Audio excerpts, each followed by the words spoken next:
Hello and welcome to YouTube channel of Prince Civil service.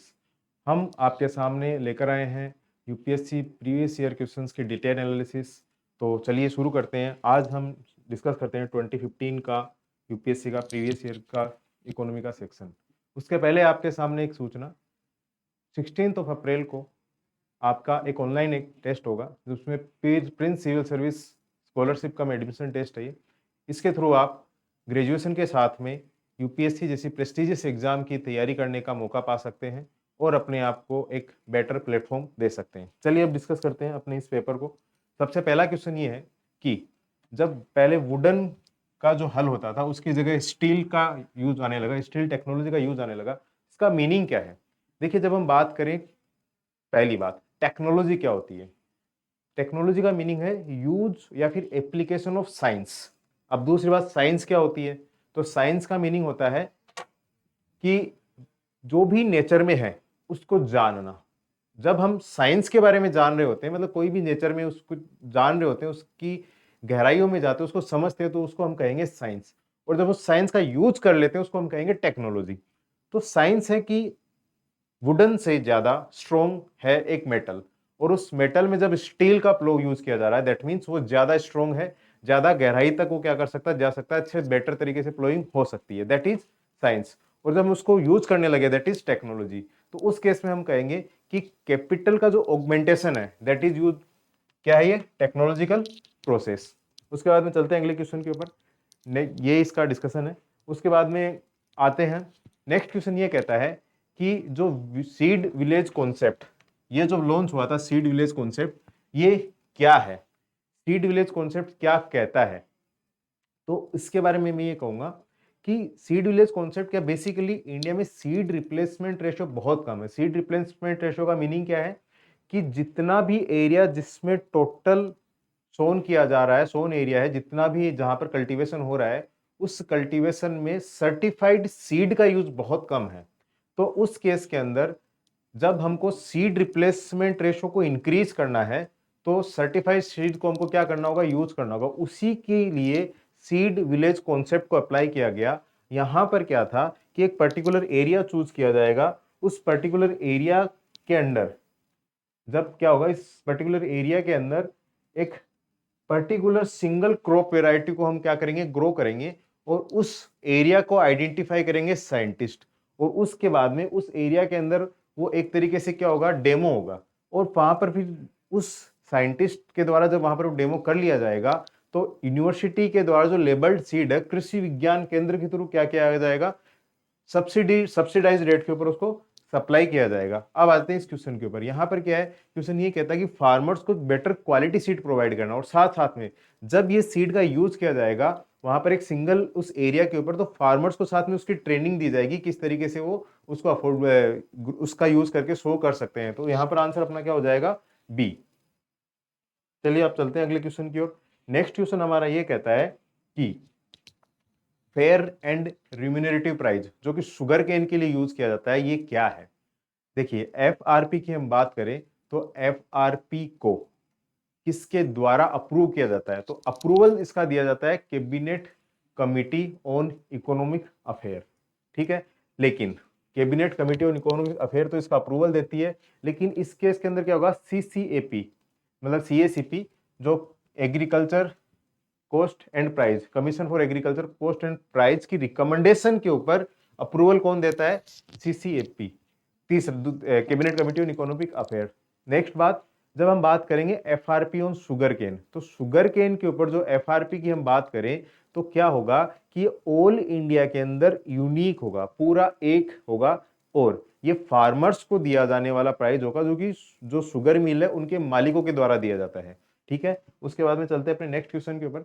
Next question कहता है कि जो 8 कोर इंडस्ट्री है, उन 8 कोर इंडस्ट्रीज के अंदर सबसे ज्यादा, इन ऑप्शंस में सबसे ज्यादा हाईएस्ट कोर जो है, इसका हाईएस्ट वेटेज किसका है? तो इसके अंदर तो आंसर हो जाएगा आपका इलेक्ट्रिसिटी। लेकिन ये पहले क्वेश्चन हम पहले भी डिस्कस कर चुके हैं, जहां पर क्वेश्चन ये आया था कि 8 कोर इंडस्ट्रीज कौन सी है। अब ये क्वेश्चन आ रहा है, ये कह रहा है कि इनमें से हाईएस्ट पार्ट किसका है। अब हम पहले इस पार्ट की हम बात करें तो देखिए, कुछ एक मैंने यहाँ पर लिखे हैं, 8 के 8 पार्ट है।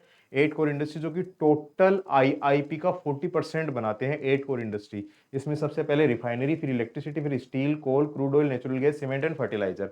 यहाँ पर हम देखेंगे रिफाइनरी का पार्ट है 28.04%, इलेक्ट्रिसिटी का पार्ट आ जाता है 19.85%, 85, और स्टील का 17.92। अब ध्यान रहे ये जो मैंने लिखे हैं ये डिक्रीजिंग ऑर्डर है सारा का सारा। हो सकता है यूपीएससी नेक्स्ट क्वेश्चन ये पूछे कि इनमें जो 8 कोर इंडस्ट्रीज है इनका डिक्रीजिंग ऑर्डर क्या है।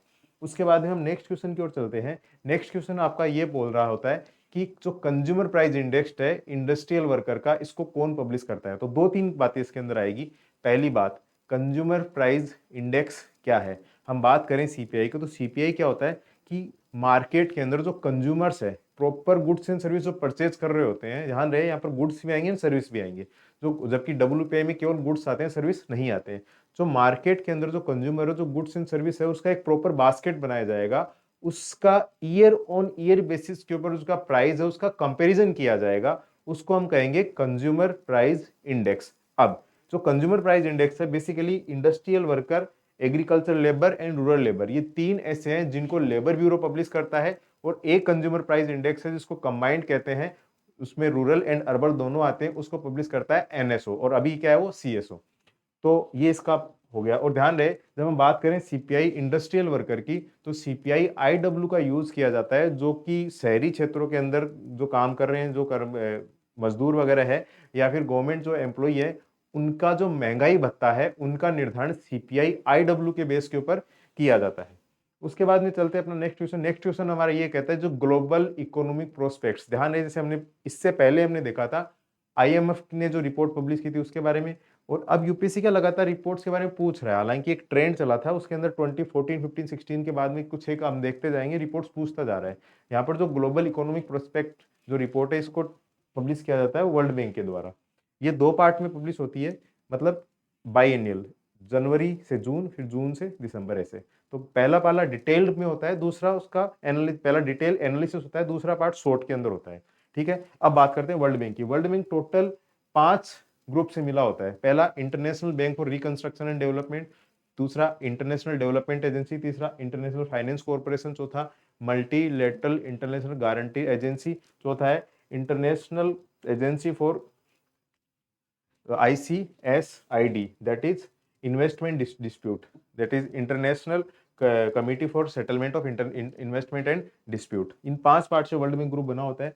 उसके बाद में नेक्स्ट क्वेश्चन चलते हैं। जो एग्रीमेंट और एग्रीकल्चर है उसके अंदर एक तो होता है पीस क्लास और दूसरा है सैनिटरी एंड फाइटो सैनिटरी। ये जो न्यूज में रहता है जनरली ये किसका पार्ट है, ध्यान रहे वर्ल्ड डब्ल्यूटीओ के अंदर एक क्लोज है दैट एक वो है, उसको बोलते हैं एग्रीमेंट और एग्रीकल्चर। इस एग्रीमेंट और एग्रीकल्चर के अंदर दो अलग अलग कंट्रीज के बीच में जब बात करेंगे ट्रेड की, तो यहाँ पर कुछ इन्होंने क्लास लगा रखे हैं। जैसे एक sanitary and phyto sanitary measures की हम बात करें तो वहां पर क्या है, जो भी हम फ्रूट्स एंड वेजिटेबल्स इंपोर्ट या एक्सपोर्ट कर रहे हैं तो उन फ्रूट्स एंड वेजिटेबल्स के अंदर कुछ इस तरीके के मतलब कुछ ऐसी कोई कमी नहीं हो जिसके अंदर वो फर्टिलाइजर का यूज किया हो या फिर उसके अंदर कई सारे ऐसे बैक्टीरिया हो, वायरस ऐसा कुछ हो सकता हो, तो उसका हमको ध्यान रखना हो, तो उसकी शुद्धता का। दूसरा जब हम बात करेंगे पीस क्लोज की, तो पीस क्लोज में क्या सब्सिडी की बात की जाएगी कि एक टाइम के बाद में वो कब तक वो सब्सिडी दी जाएगी, कब तक वो सब्सिडी खत्म होने वाली है। ये एग्रीमेंट ऑन एग्रीकल्चर का पार्ट है और ये पार्ट किसका है, डब्ल्यूटीओ का। नेक्स्ट क्वेश्चन की हम बात करें तो है Basel accord 3। Basel 3 basically banking Basel committee on banking settlement, BCBS, जो कि स्विट्जरलैंड में बेसल करके एक जगह है वहां पर इसका हेडक्वार्टर है, वहां उनके द्वारा इसको पब्लिश किया जाता है। बेसिकली क्या हुआ कि ये बैंक्स के द्वारा जो एक अमाउंट अपने पास में रखना होता है, इसको हम कहेंगे जो रिस्क टू वेटेड एसेट, मतलब जितना इन्होंने लोन दिया है उसके कंपैरिजन में एक फिक्स अमाउंट उनके पास में लिक्विड की फॉर्म में रहना होता है, मनी की फॉर्म में उनको रखना होता है, स्टोर करके रखना होता है। तो ये RW है, ये किसके इसको रखना होता है क्योंकि कंज्यूमर्स के इंटरेस्ट को मेंटेन करना होता है। इस कारण से ये काम किससे रिलेटेड है, बैंक से रिलेटेड। तो बेसल अकॉर्ड 3 जो है वो किससे रिलेटेड, बेसिकली इसके अंदर आपको इसका आंसर तो बैंकिंग सिस्टम है जिसका आंसर आपको मिल जाएगा फाइनेंशियल सिस्टम और बी, बाकी के आंसर तो दूर दूर तक कहीं आसपास ही नहीं है। और उसके बाद में चलते हैं अपने नेक्स्ट क्वेश्चन के ऊपर। नेक्स्ट क्वेश्चन कहता है कन्वर्टिबिलिटी ऑफ रुपीज, मतलब रुपीज की अगर हम कन्वर्टिबिलिटी की बात करें तो रुपीज की कन्वर्टिबिलिटी डिपेंड क्या है, इसका मीनिंग क्या है। दैट मीन्स देखिए इंडिया के हम बैलेंस ऑफ पेमेंट की बात करें उसके दो पार्ट होते हैं, current account and capital account. पहले हम बात करते हैं करंट अकाउंट की। तो करंट अकाउंट का मीनिंग क्या होगा? करंट अकाउंट का मीनिंग होता है कि जब आप गुड्स एंड सर्विस को इंपोर्ट एक्सपोर्ट कर रहे हो, तो या फिर जो भी वहां से रेमिटेंस आ रहा है वो सारा का सारा किसका पार्ट है? करंट अकाउंट को हम देख चुके हैं। उसके बाद में दूसरा है कैपिटल अकाउंट। तो बात करें कैपिटल अकाउंट की, तो कैपिटल अकाउंट के अंदर जो भी एफडीआई एफआईआई वगैरह आ रहा है, फॉरेन एसेट्स आ रहे हैं, वो पार्ट है। तो इंडिया में करंट अकाउंट फुल्ली कन्वर्टिबल है, लेकिन कैपिटल अकाउंट पार्शियली कन्वर्टिबल है। तो कन्वर्टिबिलिटी ऑफ रुपीज का मीनिंग क्या होगा? यहाँ पर क्या है, इंडियन जो रुपी है उसका फॉरेन करेंसीज में फुल्ली एक्सचेंज होना या फिर एक्सचेंज होना, उसको हम कहेंगे free permitting conversion of rupee into other currency. यहाँ ध्यान रहे, रुपी का कन्वर्टिबिलिटी है, कंप्लीट है, लेकिन जो पार्ट है करंट अकाउंट उसको फुल्ली कन्वर्टिबल है। कैपिटल अकाउंट के अंदर क्या होता है, कुछ रिस्ट्रेंट्स लगाए हुए हैं, उसके अकॉर्डिंग उसको क्या किया जाएगा? कन्वर्ट किया जाएगा। उसके बाद में आप चलते हैं अपने नेक्स्ट क्वेश्चन के ऊपर। नेक्स्ट क्वेश्चन हमारा कहता है कि जो पर्टिकुलर ईयर के अंदर जो बजट आता है उस केस के अंदर गवर्नमेंट उस बजट डेफिसिट को कैसे रिड्यूस कर सकती है। तो दो तीन चीजें यहाँ पर आती है। पहली बात ये आती है कि बजट डेफिसिट क्या है। बजट डेफिसिट का मीनिंग है जो अर्निंग है गवर्नमेंट का और जो एक्सपेंडिचर है उन दोनों का जो गेप है, अर्निंग से ज्यादा अगर एक्सपेंडिचर होगा तो बजट डेफिसिट होगा। अर्निंग दो सेंस में होगा, पहला रेवेन्यू, दूसरा कैपिटल। एक्सपेंडिचर भी दो सेंस में होगा, रेवेन्यू एक्सपेंडिचर और दूसरा कैपिटल एक्सपेंडिचर। इन दोनों का जो गेप है, उन दोनों के गेप को हम कहेंगे बजट डेफिसिट। अब ध्यान रहे, अगर हमको रेवेन्यू बढ़ाना है तो हम कह देंगे कि जो बजट डेफिसिट है वो कम होगा। अगर रेवेन्यू बढ़ा तो बजट डेफिसिट कम होगा, रेवेन्यू कम हुआ एक्सपेंडिचर वाला तो बजट डेफिसिट कम होगा। मतलब रेवेन्यू इनकम बढ़ी तो बजट डेफिसिट कम, रेवेन्यू एक्सपेंडिचर कम हुआ तो बजट डेफिसिट कम। तो इस केस के अंदर आपका आंसर हो जाएगा पहला, रिड्यूसिंग रेवेन्यू एक्सपेंडिचर। इसके अलावा जब हम बात करेंगे रेवेन्यू एक्सपेंडिचर की, उसका एक पार्ट होता है आपका सब्सिडी। अगर सब्सिडी को हम रेशनलाइज करके रिड्यूस करते जाते हैं तो उस केस में भी हम कहेंगे कि बजट डेफिसिट क्या हो रहा है? रिड्यूस हो रहा है। तो उस केस के अंदर इसका दूसरा आंसर क्या हो जाएगा? Rationalise subsidy. अब ध्यान रहे, अगर गवर्नमेंट वेलफेयर स्कीम को इंट्रोड्यूस करती है, गवर्नमेंट को एक्सपेंडिचर बढ़ाना होगा तो डेफिनेटली ये नहीं होगा। अगर गवर्नमेंट को इंडस्ट्रीज के ऊपर एक्सपेंडिचर बढ़ाना है तो उस केस में गवर्नमेंट अगर एक्सपेंड कर रही है तो गवर्नमेंट को इन्वेस्ट करना पड़ेगा, कैपिटल हो या फिर रेवेन्यू हो, दोनों केस के अंदर बजट डेफिसिट बढ़ने वाला। तो इसका आंसर ये भी नहीं होगा, इसका आंसर हो जाएगा 1 और 3 ओनली। उसके बाद में चलते हैं नेक्स्ट क्वेश्चन की ओर। नेक्स्ट क्वेश्चन हमारा ये कहता है कि इन्फ्लेशन, अगर किसी कंट्री के अंदर इन्फ्लेशन है तो इनमें से कौन कौन सी चीजों को हमको मैनेज करना है, कौन रिस्पॉन्सिबल है इन्फ्लेशन को मैनेज करने के। ध्यान रहे, इन्फ्लेशन को कंट्रोल करने के दो तरीके हैं, एक मॉनेटरी सिस्टम, दूसरा फिस्कल सिस्टम। मॉनेटरी सिस्टम का काम कौन करता है? Reserve bank of India. Fiscal system में कौन काम करता है? आपका फिस्कल पॉलिसी के थ्रू गवर्नमेंट ऑफ इंडिया। तो government of India, reserve bank of India दोनों मिलकर इसको कंट्रोल कर रहे थे। आरबीआई कंट्रोल कर रहा था अपनी मॉनेटरी पॉलिसी टूल्स के थ्रू, और जो गवर्नमेंट है, गवर्नमेंट जो फिस्कल पॉलिसी टूल्स के थ्रू कितना एक्सपेंडिचर करना है, कितना कम करना है, किस पे टैक्स लगाना है, या फिर अगर आप टैक्स बढ़ाना है, टैक्स कम करना है, किस तरीके से उसको मैनेज करना है, साथ साथ में जो इसेंशियल कमोडिटी एक्ट है उसका यूज कैसे करना है, वो सब चीजें किसका पार्ट आ जाएगा? आपका, वो आपका पार्ट हो जाएगा फिस्कल पॉलिसी का। तो इसका मतलब क्या, गवर्नमेंट का और आरबीआई दोनों का काम क्या है? इसको मैनेज करना। अब देखिए, इसमें एक दे रखा है कि the RBI has no role, जबकि ये गलत हो गया, आरबीआई का भी काम है इसके अंदर, ठीक है। उसके बाद में the controlling inflation in India is the responsibility of the government of India only. Only नहीं है, आरबीआई और गवर्नमेंट ऑफ इंडिया दोनों है। यहाँ पर आरबीआई को ना कर रखा है या ओनली कर रखा है, इसलिए गलत हो जाएगा। तीसरा है, मनी सर्कुलेशन को डिक्रीज करने के अंदर हम कह सकते हैं कि हाँ इन्फ्लेशन मैनेज होगा। इंक्रीज करेगा तो इन्फ्लेशन क्या हो जाएगा? बढ़ जाएगा। तो इस केस के अंदर इसका आंसर क्या हो जाएगा? आपका सी।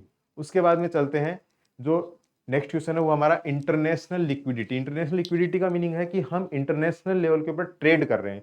तो इंटरनेशनल लेवल पे ट्रेड करने के लिए क्या होता है? बेसिकली हार्ड करेंसी या फिर इंटरनेशनली एक्सेप्टेबल करेंसी जो डॉलर है, येन है, पाउंड स्टर्लिंग है, इनकी बात करेंगे। तो अगर ये हमारे पास में है तो उस केस में हम कहेंगे कि हाँ इंटरनेशनली लिक्विडिटी हमारे पास में है, हमारे पास में वो फॉरेक्स रिजर्व है जिससे हम इंटरनेशनल लिक्विडिटी को मैनेज कर सकते हैं। तो उस केस में हम क्या कहेगा? इसका आंसर क्या हो जाएगा? आपका सी। अब तक हमने 2015 के कुछ क्वेश्चन डिस्कस किए हैं। नेक्स्ट पार्ट में हम इसके और क्वेश्चन डिस्कस करेंगे। Thank you very much.